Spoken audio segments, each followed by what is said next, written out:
बेनिफ्राय बे गथ'आ नोंसोर साबसे दं सासेल' आदायो सासेल' गोरलैयाव इदि नङामोन गोरलैयाव एसे मोजाङैनोमोन मानसिया ओमफ्राय रायलायनोलाय गोरलैयावबो रोंखायामोन आरोना इनिफ्राय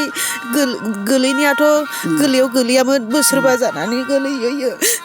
बोसोरबा जानायनिफ्राय हारसिं हारसिं गोलैयो बिदिनो सानसेयाव खेब्रै खेबबा गाहाम गोलैयोमोन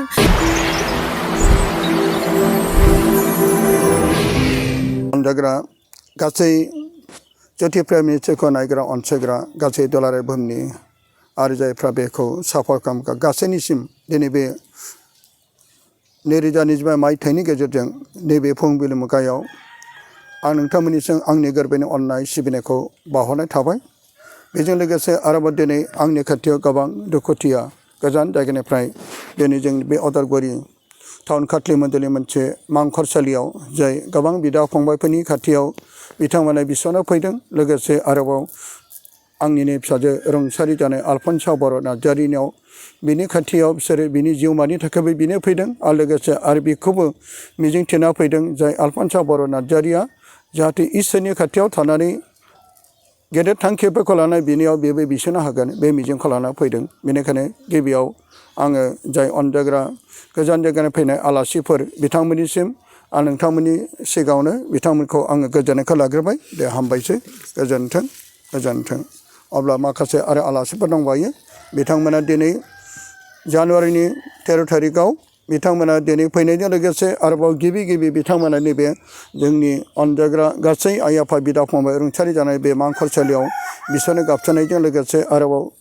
नानि आलफनसनि मांखरसालियावबो बिनो फैदों दा बेनिखायनो दा आङो गिबियावनो सोंनो सानदों नोंथांमोना बबेनिफ्राय फैदों एसे बुंनो हागोन ना जोङो बनगावनिफ्राय फैदों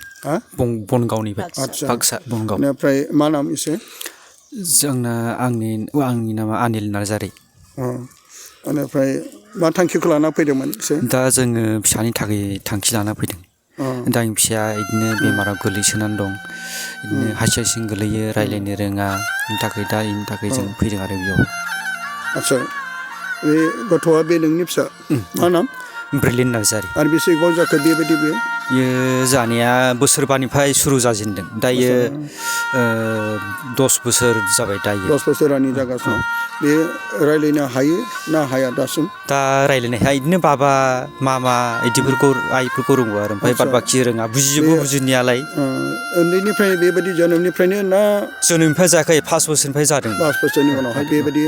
आदसा बेनिफ्राय जोनोमनिफ्राय जायाखैमोन जानायालाय बेनि देहाया माबायदि नोरजिया नामा दाबो लोरबां नामा औ लोरबां दा थाबायनायफ्राबो इसिबां गोख्रों जाया बोलो गैया दा जानोबो रोङा दा जानोथ' हाया माने बिमा बिफायासो हाया दा सोरबा बिमाफोर दंनांगौ बिमा-बिफासो दंनांगौ न'खरनि सोरबा सुबुंफ्रा दंनांगौ जायो आदसा बेनिफ्राय बिनि नामा मा नाम ब्रिलियन नार्जारि आदसा नोंसोर बबे धोरोमनिफ्राय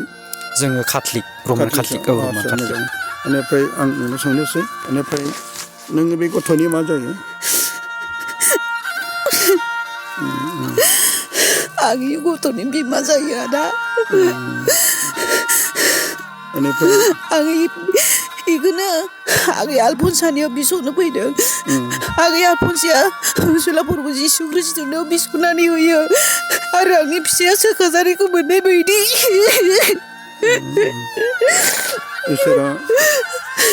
इसोरा गावनि गेदेर अननायखौ जायफ्रा गाबनानै बियो बिनि बिलाइखौ सोरा खोनासंथारो जेरै हसिखा राजायाबो जेरै मादि रथ'थ' गाबै गावनि थैगोनखौ मिथिनानै बे इसोरनाव बिदोंमोन आरो इसोरा बिनि मोदैनि दुखुफोरखौ गोरबोनि गाबनायखौ नुनानै बे थैनो गोनांखौ हसिखा राजाखौ बे गोलाव जिउ होफिनदों दिनै नोंनि बे मोदैया इसोरनि अननायनि मोनसे हांखो बेनिफ्राय बे गथ'आ नोंसोर साबसे दं सासेल' आदायो गोरलैयाव बिदि नङामोन गोरलैयाव एसे मोजाङैनोमोन मानसिया ओमफ्राय रायलायनोलाय गोरलैयावबो रोंखायामोन आरोना इनिफ्राय गोरलैनियाथ' गोरलैयाव गोलैयामोन बोसोरबा जानानै गोलैयो बोसोरबा जानायनिफ्राय हारसिं गोलैयो बिदिनो सानसेयाव खेब्रै खेबबा गाहाम गोलैयोमोन मालाबा खेबथाम मालाबा खेब्रै ओमफ्राय बिदिनो बिराद दुखु मोनबायो आरो जोंबो नाया नङा नायबाय बहुद डाक्टरनावबो सिकित्सा खालामबाय आरो बिदि नबिनाबो लाबाय सिगाङो ओमफ्राय जों इयाव नोंनावहाय फैनो सानो समानो मिलाया बेखौनो फैनाय जायाखै दिनैहाय जों बे थांखिखौ लानानै फैथारदों आगै आलफनसानावहाय बिनो होननानैहाय जेनेबा जोंनि बाबुआ अनसुला प्रभु जिसु ख्रिस्ट'नि बोर हेफाजाब मोननानै आगै आलफनसाया जे जोंनि बाबुनि सायाव बिस'नानै होयो आरो बियो होखाजानायखौ मोननाय बायदि दाथ' आलफनसायाथ' इसोरबो नङा बे सोखाग्राबो नङा मा हिसाबै नों आलफनसानाव बेबायदि थांखिखौ लाना फैदों एसे बुंनो हागोन जेनेबा आङो मबाइलावहाय नायबाय थायो आगै आलफनसाखौहाय आं इनि मबाइलाव नायनानैहाय इनि नोंनि इउटुबखौ नायनानैहाय आंबो गोसो फोथायनानै सोखाजानायखौ मोनगोन होननानै फैदों आदा माने बे आलफनसायाथ' इसोर नङा आं बेखौ बुंदों बे माब्रै बेथ' सोखाया सोर सोखायो ना बेयो सोरगोआव थानानै जिसुनि खाथियाव बिनानै जिसुआ सोखागोन ना आलफनसाया सोखागोन आगै आलफनसाया सोरगो रायजोआव थानानै अनसुला प्रभु जिसु ख्रिस्ट'नाव बिस'नानै होगोन होननानै आङो आसा खालामो दा बे आसाखौ लानानै नों फैदों मानोना नोङो दिनै बे गावनि सासेल' नायलो जाल' फिसा जेरै गोबांथार जों नोंगौ गावनि नायलो जाल' साल' फिसानि सायाव गोबां दुखु दं अननाय दं बे गथ'आ जेरै बियो मिजिं दंमोन बेहाबो थांखि दंमोन बे संसाराव जोनोम जानाय उनावहाय गोबांथार गिदिर गोलाव नों आंबादि सुबुंफोरबायदि थांनानै थानायनि बेहाबो मिजिं दं फरायनाय लिरनायजों जाय बिमाया गोरबोआव 9 मास 9 दिन लानानै बे गावनि फिसाखौ जोनोम होदों आरो जोनोमनि उनाव गावनि फिसाखौ बेबायदि माखासे नोरजिया एबा रायज्लायनो रोङै बेफोरबायदि जानो हायो बेफोरखौ नुयोब्ला नंगौ जों बिमा जानानै बिफा जानानै बयबो गोरबो बिखुना थेर बेथेर जायो दिनै बे गावनि फिसानि थाखाय गोबां नाजाबाय डक्टरनाव थांबाय मुलि जाहोबाय नाथाय दिनैसिम बे सोखाजानायखौ मोनाखैमोन नाथाय गोबां इसोरनि खाथियाव भरसा खालामनानै दिनै बे फैदों नाथाय आलफनसाया सोखाग्रा नङा आलफनसाया इसोर नङा गले गले जेब्लायबो जागायजेननिफ्रायनो आङो बुंबोदों नाथाय दिनै बियो नंगौ जिसुनियाव थानानै इसोरनि खाथियाव थानानै गोथारफोरजों लोगोसे थानानै आलफाफोरजों लोगोसे थानानै आलफनसाया दिनै बियो गावनि फंबाय बायदि असे अननायजों बे इसोरनि खाथियाव बिना बेखौ मिजिं थिनानैसो दिनै बियो फैदों बेनिखायनो दा नोंसोरबो बे एखे गामिनि दा ओमफ्राय एखे गामिनि दा नोंसोरबो बे आलफनसानियाव बिस'नो फैदों बिस'नोसो फैदों दा जोङो बिस'लायनोसो फैयो बेनिखायनो दा नोंसोरनि थाखाय जों बै फारसे थांसै फै अब्ला जों बिनि थाखाय आलफनसानि मांखरसालि फारसे आरो बे जोंनि अनजागा टाउन मन्दिरनि खाथिनि मन्दिरनि फोथारि आइ आफा बिदा फंबाय बे जायगायाव फबजाबाय बिसोर बे गेदेर बाथ्राखौ लानानै बाप्तिस्मानि गेजेरजों सिखांफैनाय बिदिखौ लानानै बिसोर बे जायगायाव फबजाबाय आरो सानसे जिसुआ फैनाय समाव बिसोरबो जिसुनि खाथियाव बिसोरबो बे हाखरनिफ्राय सिगांफिनगोन आरो बिथांमोनावबो जों बिगोन फै जों अब्ला अनजायगाफोर जाय गथ'खौ लानानै बिसोर फैबाय थादों जों बे आलफनसानि मांखरसालि फारसे जों आवगायलांनो फै जिसुनि मुङै फै दे बाबु दे हारसिं थाबाय दे जिसुनि मुङै दे आलफनसानि मुङै आलफनसा जेब्ला नोंनाव बिस'ना होगोन दे आलफनसाया दे आलफनसाया बिस'ना होगोन नोंनाव बे इसोर नङा दे दे थाबाय दे जिसुनि मुङै दे जिसुनि मुङै दे हारसिं थाबाय दे नै दे बाबा दे होननाय होन नों आइ आफा होनो ना बाबा मामा होनो बाबा दे बुं दे बाबु सना थाबायदो जों बिनिसो बैयाव जोंनि काथलिक डक्ट्रिनाव थैना थानाय आइ आफाफोरनाव जोङो बिस'यो आरो बिसोरबो जोंनि थाखाय बिस'ना होयो बेनिखायनो फै बाबु बैयाव जों आवगायलांनि जाय आलफनसानि फबनाय मांखरनि खाथियाव जोङो आवगायलांगासिनो दङ अनजायगाफोर फै जोङो दिनै बे गोजान जायगानिफ्राय फैनाय आलासिफोर लाना फैदो फैबाय था जोङो आवगायलांनोसै फै अनजायगाफोर जोंहा भरसा आरो मिजिं दं बेनिखायनो थैनो थांनाय बिदा फंबायफोरनि थाखाय जों बिनाय दं गोथार बाइबेला बुंदों भरसा गैयालाबानो जों थाया जोंहा बयबो मिजिं दं दिनै जों नै फैबाय आलफनसानि बे मांखरसालि आरो बे मांखरसालियाव जोङो दा फैदों अनजायगाफोर दा नोंथांमोना बे अनजायगा जोंनि जाय फोथायरिफ्रा गोजान जायगानिफ्राय फैदों बिथांमोननि थाखाय जों बिस'नोसै गोथार दिनै मुङै आमेन अनसला फोरबो नोङो जोंनि थाखाय बे हादोराव मानसिनि फिसा महरै फैदोंमोन दुलाराय बुहुमखौ बायख'नो थाखाय नोङो गावनि समायना सोरगो रायजोखौ नागारनानै आइथामारि गोरबोआव गोथार जिउनि बोलोजों 2025 मायथाइनि सिगां जुदानि बेथलेमाव सारि जाफैदोंमोन आरो जोंखौ अननायनि थाखायनो फोरबो नोङो गावनि मोदोम जिउखौ नोङो जोंनि थाखाय मोदोमखौ बोलि बावबाय आरो नोङो थैनायखौ फेजेननानै सानथामनो सिखांफिनबाय आरो जेरै जहननि 11:25 लिरनाय दं आंनि सिखांफिननाय आरो गोथाङा आंखौ फोथायग्रा थैब्लाबो गोथां थागोन जाय गेदेर बाथ्राखौ लानानै जाय आलफनस बर' नार्जारिया बे बुहुमाव फैदोंमोन आरो दिनै बियो बे बुहुमनिफ्राय बे रुंसारि जाबाय आरो जेरै आलफनस बर' नार्जारिनि बे मांखरसालियाव दिनै गोबां आलासिफ्रा गाबै गाबै गाव गावनि दुखु जेंनाफोरखौ आलफनसनि गेजेरजों बिसोरनि थाखाय फैदों दिनै बिसोरनि गासै दुखुफोरखौ नों फोरबो नों मिथिगौ आलफनसा फिसा नों सोरगोआव थानानै दिनै अनजायग्रा दुखुथिया गोजान जायगानिफ्राय फैनाय आलासिफोरखौ नोङो जिसुना बिसना होदो केन्डेल सावनानै आरो मोदोमफ्रु आगरबाथि सावनानै दना सावनानै दिनै बे आलफनसानि मांखरसालियाव बिसोरो दिनै गथ'नि थाखाय बेनो आरो गाव गावनि थांखिनि थाखाय बेनो फैदों बिसोरनि दुखु जेंनाफोरखौ नों मिथिगौ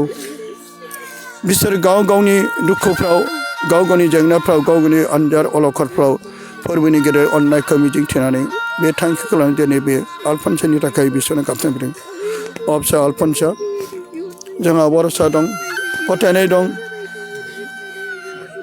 बिसोरबो गाव गावनि थांखिखौ लानानै बिसोरनियाव फोरबो थारैनो नोंनि बिसोरनिखौ खोनासंनानै बिसोरनि दुखु जेंनाफोरखौ इसोरा फोरबोआ थारैनो जेंनाफोरखौ बोस्रांगोन जाय गथ'आ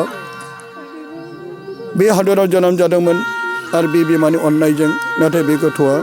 10 बोसोराव आगान सुरनाय गेजेराव बेयो थाबायनो हायै नोरजिया जानो हायै नोरजिया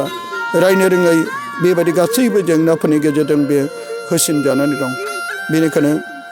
जेरै माथाइनि 11:28 ओइ मेंनाय आरो बिबारनि गेलेफानायफोर नोंसोर आंनियाव फै आं नोंसोरखौ जिरायनो होगोन बेनिखायनो फोरबोनियाव जों जिरायनो फैयो दुखु जेंना गासैखौबो जोंनि मावनाय गासै पापफोरनि थाखाय जोङो गिलिर बिबानखौ बारनानै जों बे गासै दुखुफोरखौ बे गासै जेंनाखौ गासै मावनाय जोंनि मावनाय पापफोरखौ निमाहा लानाय फोरबोनियाव जों एंख्लायनानै फोरबोनि गेदेर अननायखौ मिजिंथिनानै जोङो फोरबोनियाव बाथ्राथियो बेनिखायनो आलफनसा फिसा नोंनि बे मांखरसालियाव नोंनि फबजानाय बे थावनियाव दिनै जोङो जिसुना बिसोरनि थांखि लानानै जाय अनजाग्राफ्रा दिनै गथ'नि थाखाय फैदों बे गेदेर बाथ्राखौ लानानै जोङो नोंनियाव गथायदों दिनै बे गेदेर बाथ्राया नोंनि फिसा आलफनसानि बिसनायजों जाय बे गथ'आ गेदेर बाथ्राखौ मोननानै सोखा जानायखौ मिजिं लाना फैदों दिनै आरोबाव जोङो गथायनो लुबैदों जाय बे गाव गावनि थांखिखौ लानानै बिसोर बिगोन दिनै आङो खावलायदों नोङो अननानै नोंनि गोसोजों बियो गथ'नि थांखिखौ लानानै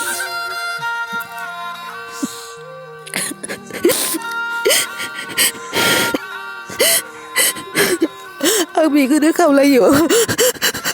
आगै आलफनसानो आंनि फिसाजो हिसाबै आंनि बे फंबायनि थाखाय बिसनानै हो जाहाथे बियो अराय सम नोंनि बोर नोंनि हेफाजाब आरो अनसुला फोरबो जिसु ख्रिस्ट'नाव बिसनानै बियो सोखाजानायखौ मोननो हानाय बायदि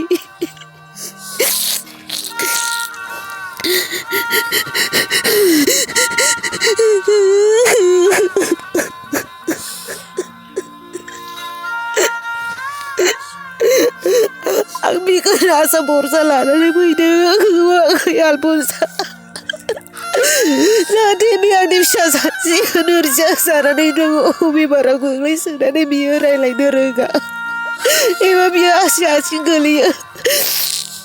बिनि थाखायनो आङो नोंनियाव फैदों आगै आलफनसा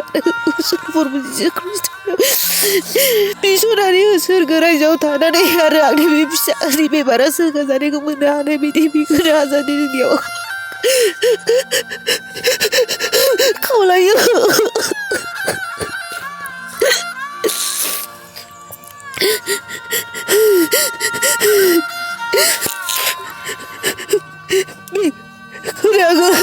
आगै आलफनसानियाव खावलायो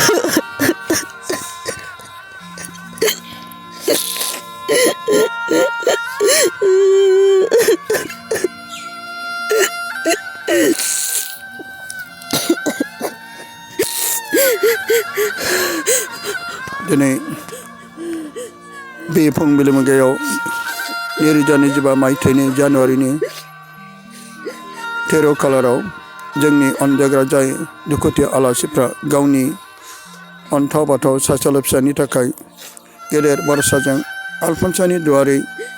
इसोरनियाव बिसरनो थाखाय खावलायनायजों दिनै जों बिनि मेगननि मोदै बिनि गोरबोनि गाबनायखौ जों नुनो मोन्दों आरो खोनानो मोन्दों।